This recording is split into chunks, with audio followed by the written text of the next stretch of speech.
shano kachaba pidon ngam wat ya pi lano ngam kwa shu bando no ya pi ngakwa bandon hasin da jong pi o shi ju nong happy nganaiti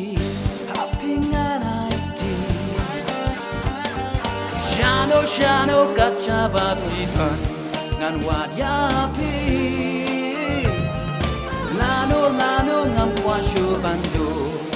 no ya pi ngakwa bandon hasin da jong pi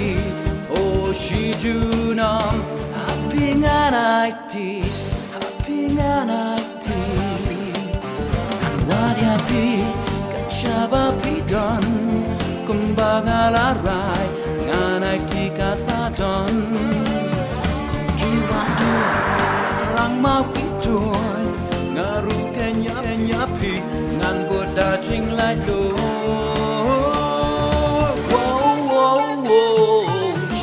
shano kachaba pidon ngan wat ya pi lano ngam kwa shu bando no ya pi ngakwa bandon hasin da jong pi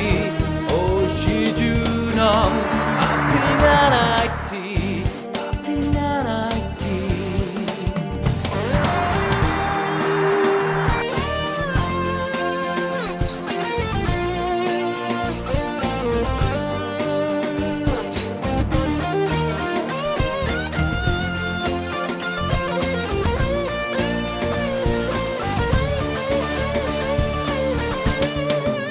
ngakwa bandon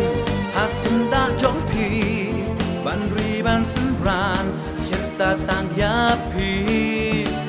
ngakwa bandon tang i jong pi nakata kadao happy ngan IT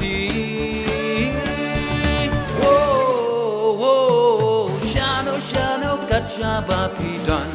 ngan wat ya pi lano ngam kwa shu bando no ya pi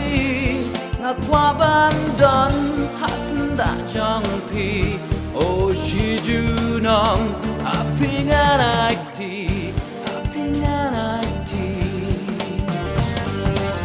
nama jong pi jing in na IT wat la ya na pim yo e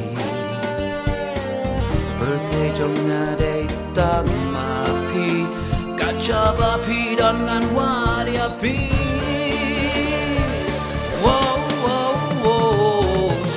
shano kachaba pi don ngan wat ya pi lano ngam kwa shu bando no ya pi